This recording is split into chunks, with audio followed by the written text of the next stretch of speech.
America isn't falling apart because of racism or religion. It's falling apart because we stopped calling evil by its name. And Trump just brought the fight right to the devil's doorstep. You guys gotta check this video out. Meanwhile, the White House releasing this statement after Abrego Garcia's charges were unsealed, in part saying Abrego Garcia was never an innocent Maryland man. Abrego Garcia is an Yep. illegal alien terrorist, gang member, and human trafficker who has spent his entire life abusing innocent people, especially women and the most vulnerable. Reaction now from Acting ICE Director Todd Lyons. Mr. Director, thank you for being here. Your reaction to Abrego Garcia coming back now facing 2 counts of human smuggling. Well, first, thanks, Griff, for having me. No, it's great. Very proud of the work the men and women of ICE, FBI, DOJ did during this investigation. You know, Homeland Security Investigations from the get-go investigated this man for being an MS-13 terrorist gang member. And through that investigation, we've now seen these human trafficking charges come. And it's great to see the Department of Justice, Attorney General Bondi, the President take the action on this. You know, Secretary Noma said from the beginning that this man is a criminal. He's an MS-13 gang member, and we were going to seek justice and do that investigation. So now he's back in the United States, and he will face justice. And can you confirm for us, Director Lyons, that there is a current deportation order for Abrego Garcia, meaning regardless of whether he's convicted or not, he will be deported? Yes. So after his sentence, after he has his due process and these charges for human trafficking go forward, based on his conviction and the outcome of that case, he will be sent back and deported from the United States, and that judge's order will be affected. So even if he's found not guilty of these charges, he's being deported somewhere. Yeah, You guys, you really gotta love it, man, because every day these agents are sitting there and they're delivering on their promise. Trump's promise, right? They're doing the job that needs to be done, that Newsom wouldn't dare to do. will go ahead and affect that lawful judge's deportation order. And would he be sent back to El Salvador, or would it have to go to another country? We'll go ahead and cross that road when we get to it, but we are going to affect that deportation officer. All right, you know, I want to turn now to the violence we saw playing out in Los Angeles. We saw protesters taking to the streets, clashing with police following a series of ICE arrests across the city. The mayor, Karen Bass, responding to those arrests in a letter to residents last night, saying in part, these tactics sow terror in our communities and disrupt basic principles of safety in our city. It makes people fearful to attend school, workplaces, houses of worship, community spaces, and so much more. After I learned of the reported immigration enforcement actions today, I went out to see for myself. I was on the ground speaking with families who have been impacted and community leaders. I told them that LA will always stand with them and stand for what's right. What's your reaction to the mayor who says How can she sit there and say they're gonna stand for what's right? What are you guys thinking that Karen Bass is over there standing for? Because as of right now, they're throwing electric scooters over their cops. They're doing everything they can to protect something that's illegal. I mean, that the proof is in the pudding. This is getting outrageous. she's not going to stand for this? It's absolutely disgusting. I can't believe that an elected official would say that. She would block and stop lawful law enforcement officers from doing their job. And if she was on the ground yesterday, then she was there representing criminals. She was representing rapists, gang members, human traffickers. All they were arrested yesterday. 118 individuals were arrested. And then she called for the LA police not to assist us. So the worst thing in America is the fact that we had 40 ICE officers and Federal Protective Service officers inside a building trapped.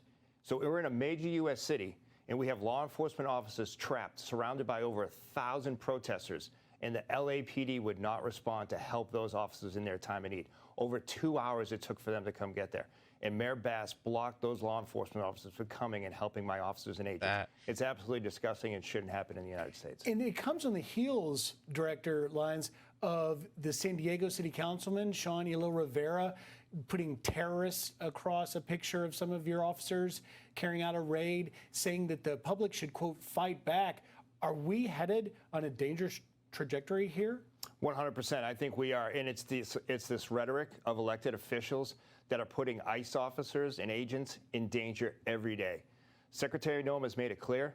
She was not going to stand for this. The president's administration is not going to stand for this. If you make threats against ICE officers or other federal law enforcement officers, you will be held accountable. Whether you're an elected official or you're someone on the street, if you have a criminal act and you threaten law enforcement officers, then we will take action against you. You've also now got calls from everybody from Boston's Mayor Michelle Wu to now the House Minority Leader Hakeem Jeffries calling for unmasking, essentially doxing your agents and officers. Here's a little bit of what Jeffries had to say. Listen here. Every single ICE agent who's engaged in this aggressive overreach and are trying to hide their identities from the American people will be unsuccessful in doing that. This is America. Really quick, guys. They were fine with the BLM riots, all types of riots, people raiding stores, destroying small businesses, all types of businesses, black-owned businesses, you name it. They destroyed it, and they had a mask on. But they weren't sitting there saying, "We're going to identify these people. We're going to go out. We're going to make a task force to arrest these people." These people are defending the illegals that are coming here, smuggling kids, smuggling drugs. You already seen what Abrego Garcia was doing. You already seen how many extra seats he added to his van and the under compartment he added to his car to smuggle guns. I mean, what is really going on here? It doesn't seem like the Democrats are for the American people. It honestly seems like they're out for themselves. They're trying to get Trump out of there so they can keep smuggling money because he has his Doge team. Even if Elon Musk isn't a part of it, he still has his Doge team and they're still investigating where this money is going. This is So crazy. not the Soviet Union, and every single one of them, no matter what it takes, no matter how long it takes, will of course be identified. What does that do to your officers and agents? Well, that makes them afraid for themselves and their family. So ICE agents wouldn't have to wear masks if rhetoric that calls for them to be doxxed isn't out there. Yeah. So in the beginning of our enforcement operations, you didn't see officers and agents masked. However, these radical groups, these people for the calling of the doxing of ICE agents, calling them Nazis, calling them terrorists, sparked so much protest and threats against ICE agents, including their officers and families. So now you've dragged officers' families and agents' families and their kids into a situation that's totally unsafe. ICE agents wouldn't have to wear those masks. So guys, you sit there and you start doing personal attacks, right? That's not protest at all. That's intimidation, plain and simple. When do we start arresting those people that are trying to intimidate the people that are going after the people that are making America better? If that makes sense. Like the video, man. Let's keep going. Or hide their identity if people weren't putting them out in the public. And I can speak from experience. It happened to me in the last administration. And my family had to deal with protesters showing up at 3 o'clock in the morning, mass protesters from Antifa that came from another state to travel all the way to my house and terrorize my family. So I know exactly what the men and women of ICE go through every day, and it's dangerous. What is the impact on a wife, on a spouse, on children? I mean, your job should never go home with you, especially a job that's honorable and respected as being a law enforcement officer. It puts them in fear.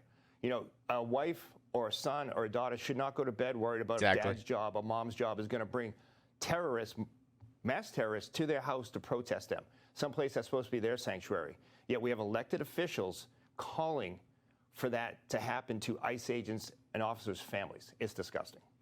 I want to ask you, Director Lyons, you just had this week record arrest days. You had over 2,300 on one day, followed up a 2,200 arrest days. You're going after literally the worst of the worst criminals.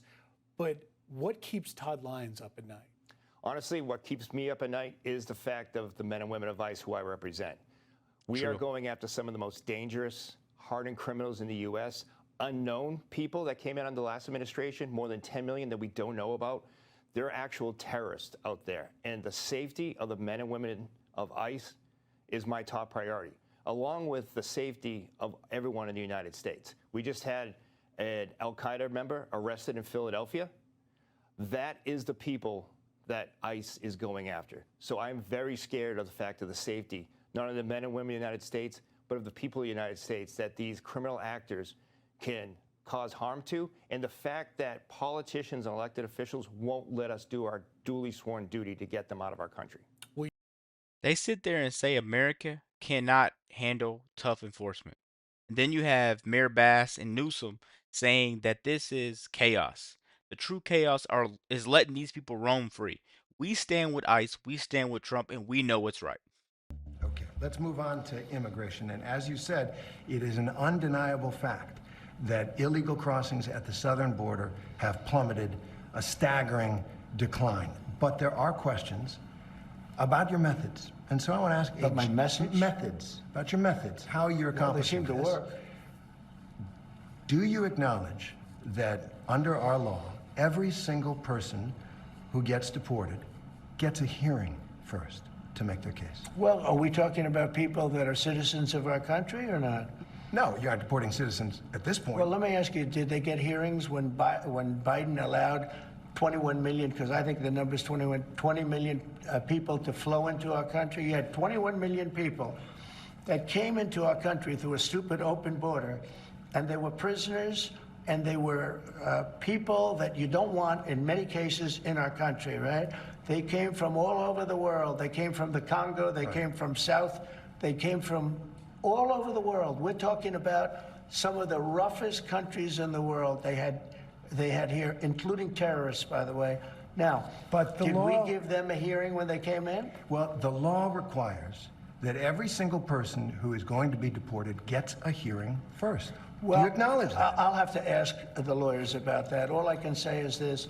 If you're going to have 21 million people, and if we have to get a lot of them out because they're criminals, we're going to have to act fast. We can't. Do you think we can give 21 million trials? Let's say each trial takes 2 weeks. Is that what you want us to The do? law Give is the 21 law, million? sir. The law is the law, and you're the law sworn doesn't to say anything uphold it. about trials. No, not trials, hearings. I said These hearings. people came in, they're not citizens. They came in illegally. They came into our country Right. illegally. And We there's- have to get them out. There's a legal process for that. I can't, sure, and we follow the legal process. I can't have a trial, a major I'm trial not for saying every major. person that came in illegally. We have thousands of murderers that came in. They're going to murder people. They already have murdered people in our country. Right, so we have to get them out, They're and we have to bad get them guys, out fast. really bad guys. But in our So I like Trump saying, I don't think the problem in like a few more months is going to be the people from the outside. The problem is not going to be the people from the outside. It's the people like him that's inside the country that claim to report, but they're reporting false and fake lies and fake headlines. That's all they chase. They've been looking for a headline for the longest on Trump, and he's very blunt on his stance on the border. And that's why a lot of people still love Trump. That's why a lot of people are still going to stick there. And Trump's first 100 days, his ratings are at all-time low. Millions of people voted for Trump. They know how he works. First, he shows you and tells you what he's going to do, and then he does it. But people want to snap finger and it's done. Not how it works, man. Let's keep going. country, even bad guys get due process, right? If people come into our country illegally, there's a different standard. These are illegal. They came in illegally. But they get due process. Well, they get a process where we have to get them out. Yeah. Okay, let's talk about the Venezuelans. They get whatever my lawyers say. Right. All right, let's talk about the Venezuelans. You deported more than 200 Venezuelans to that prison in El Salvador. You say they're violent, they're gang members, they're terrorists. Many of them don't have a criminal They are, record by the way. at all. Well, but I want to. I'm not so sure about that. If you take a look, I want to When read you something. Excuse me. When you look at those people, they were violent people. They were violent people. But many of them don't have a criminal record Go at this ahead. point. I don't- So I don't know. want That's to what read you something. say. Well, it's based Go on ahead. their lawyer, what their lawyers Go have ahead. said. Okay. Go ahead. Joe Rogan said this. Joe Rogan, one of the leading podcasters, Trump supporter, about the deportation of Venezuelans. He said, quote, rounding up gang members and shipping them to El Salvador with no due process, he said it was dangerous, and added, quote, we got to be careful that we don't become monsters while we're fighting monsters. I Is agree Joe with that. Rogan right? Oh, I agree with that 100%. Yeah, we want to be careful, and we are careful. We're doing something that has to be done. We have a country that's very sick. Joe Biden, and it's not him because I don't even think he knew what the hell was happening, but the people around. Even when he agrees with Rogan, he shows you that he's still in control. You know, that's not manipulating you or anything. That's not damage control. He's being blunt. He's showing you exactly who's in control. We're doing it my way. We need these people out of here. So yeah, we're being careful, but we still need these people out of here, guys. That just shows you every time. That's leadership. That's literally leadership. Let's keep going, guys. him are vicious people, and what they've done to the country is unbelievable. They've allowed 21 million people to pour into our country. Many of these people are criminals. They've allowed you mentioned Venezuela, the jails of Venezuela to be emptied into the United States. Do you know Venezuela crime is way down? Way, way down. You know why? Because their criminals are now living happily in the United States of America, and we're getting them out. And I was elected to get them out, and we're getting them out. Under the law. And we're getting them out fast, and we're getting them out legally. Now, in some cases, we have judges. In some cases, they're radical left judges. What happened the other day where a judge was protecting a criminal was horrible. And I think she's got big problems, frankly. And there are a couple of them like that. I want to talk about one Wait man. a minute. Yep. We have to be treated fairly by judges. And we're not being treated fairly by all judges. Oh, that's a subject. So you're saying that you don't like some of the rulings, some of the court orders? I think the rulings will be overturned, yeah. All right. Well, let me ask you about one man and one court order.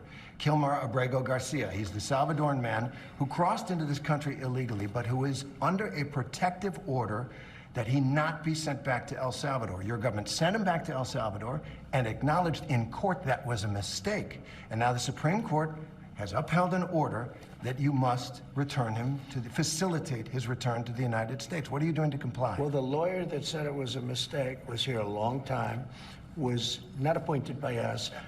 Should not have said that. Should not have said that. And just so you understand, the person that you're talking about, you know, you're making this person sound. This is a MS-13 gang member, a tough cookie, been in lots of skirmishes, beat the hell out of his wife, and the wife was petrified to even talk about him, okay?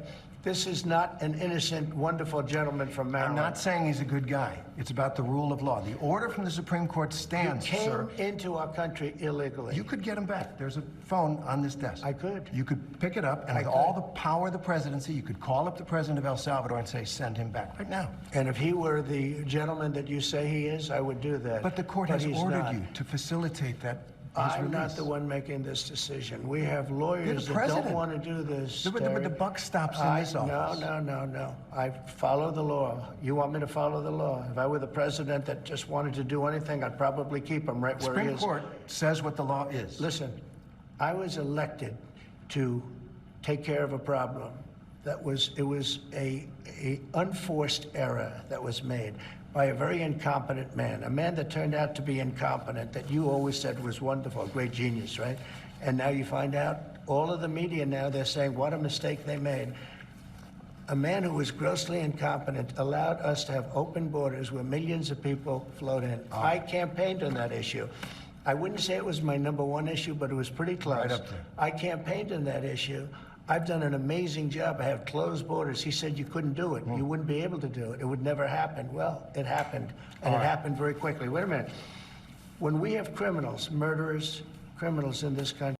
And why isn't he talking about the actual bad things that he did? He said, why don't you, even after everything Trump said, he said, why don't you call him and get him back here? Why would you want that person roaming the country? He already did wrong. He committed crimes. Let him face the wrath of the law.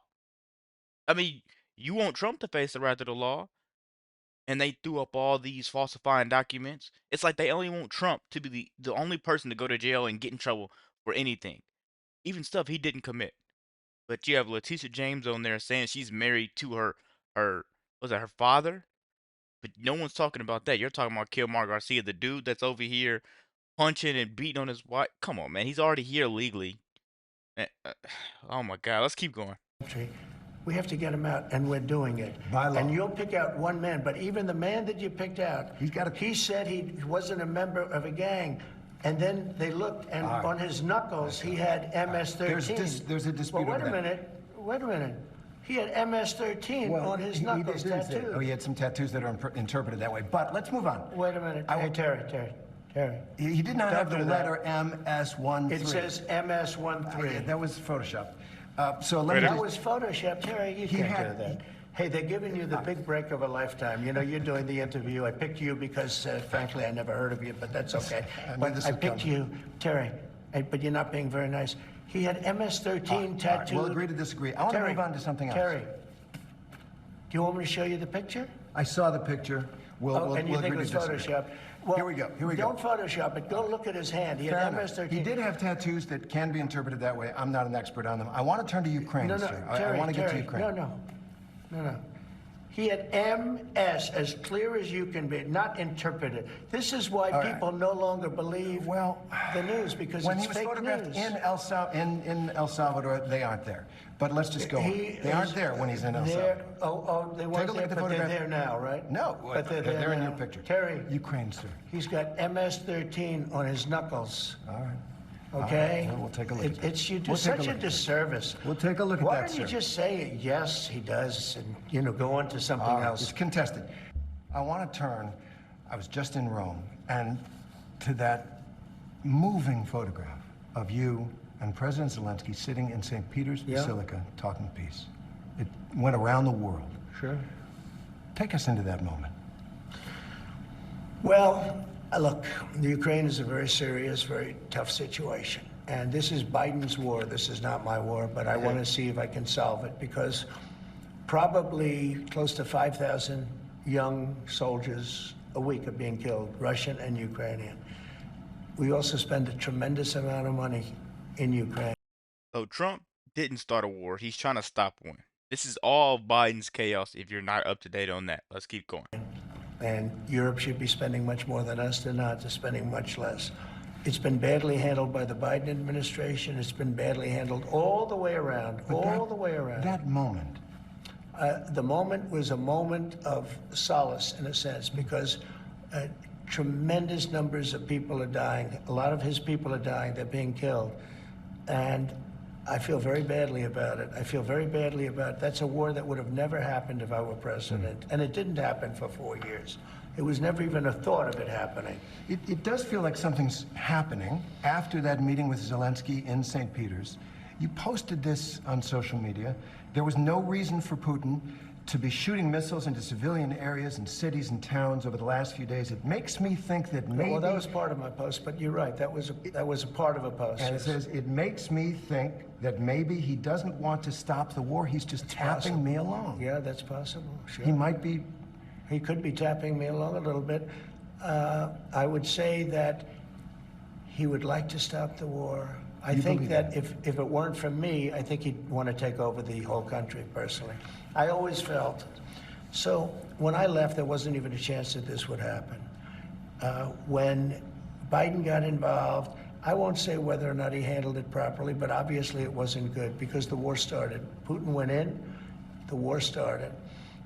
I believe that Putin wanted to get all of Ukraine once he went in. And I think part of the reason he went in, he saw what happened in Afghanistan, how incompetently Milley and all these guys handled that. It was one of the greatest embarrassments of our lifetimes, but maybe in the history of our country. Okay.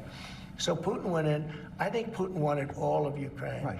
I think if I didn't win the election, he would have gotten all of Ukraine. I think he would have taken all of Ukraine. I think his first choice, never with me, he would have never gone in. With this group of losers, he went in, he saw what happened in Afghanistan. He said, wow, this is my chance. Because it was always the apple of his eye. I talked to him. Ukraine was the apple of his eye. Yeah. I think he wanted the whole country. You've said for months because of me, I do believe that he's willing to stop the fighting. Don't forget, you think he wants this peace? is You think Vladimir Putin wants peace? I think he does, yes. I think Still. he does. I think because even with the of raining me, missiles I think he really, his dream was to take over the whole country. I think because of me, he's not going to do that. Do you trust him? Do you trust him? I don't trust you. I don't trust a lot of people. I don't trust you. Look at you. You come in all shooting for bear. You're so happy to do the interview. I am and happy. Then you start hitting me with fake questions. You start telling me that a guy whose hand is covered with a tattoo doesn't have the tattoo. You know. All right. I mean, you're being dishonest. No, I'm not. Let me No, just I am tell not, you, sir. I don't trust a lot of people. But I do think this. I think that let's say he respects me. And I believe because of me, he's not going to take over the whole. But his decision, his choice. He just told the ABC guy that he doesn't trust him right to his face. This is not scripted. You 100% can't make this up. Would be to take over all of Ukraine. Okay. It's a war that never should have happened. It did happen because of incompetent people. Last question on this. But it never should have happened. If there's no peace deal, will the U.S. cut off military aid to Ukraine? I don't want to tell you that. I'm not going to tell you whether or not I would or not. I want to leave that as a big fat secret because I don't want to ruin a negotiation. But I'd be worried I will if I were tell you, I Ukrainian. was not happy when I saw Putin shooting missiles into a few towns and cities, and that was not something that I like seeing, and I thought it was inappropriate. But I think the whole war is inappropriate. Okay. Again, it's a war that shouldn't have happened. This is a war that if the election weren't rigged, and it was totally rigged, the 2020 election, if it weren't rigged, you wouldn't have that. You wouldn't have had the embarrassment of Afghanistan. You wouldn't have October 7th with Israel. You wouldn't have had any of the problems that you have right now. I want to ask one and question. you wouldn't have had inflation either. All right. I want to ask one question about Defense Secretary Pete Hegseth. There's a lot of turmoil at the Pentagon right now. There's the signal chat with his wife on it where he's discussing that attack in Yemen. There's another signal chat discussing the attack on Yemen. There's a reporter accidentally involved. You said the other day that you had a talk with the secretary. Did you take him to the woodshed? I had a talk with him, and whatever I said, I probably wouldn't be inclined to tell you. But we had a good talk. He's a talented guy. He's young, he's smart, highly educated.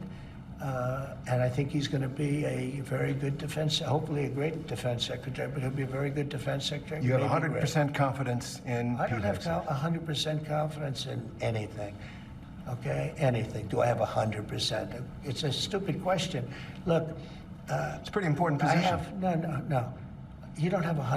But guys, that right there is why I love Trump, because he's not selling 100% perfection to anyone. You know, he's telling them he's not perfect. He may mess up, but at the same time, he has all these millions and millions of votes for a reason. Guys, people live through the poor times, the poor inflation, the poor crime going on, so much poorness everywhere. And people lived through that, and then all of it just seemed to be way better when Trump was in office. And now people want another taste of that. People just taste it just one more time. But you have people like this media guy from ABC that went up there trying to make his name. You have Kristen Welker, you have Caitlin Collins. These people just want to be somebody, man. Even Dana Bash. They just want to be somebody so bad. So if that means throwing Trump under the bus every time they get a chance, that's exactly what they're going to do. Let me know what you guys think about this quick video. Be sure to like, comment, subscribe if you're new. And as always, let me know what you react to. We're out.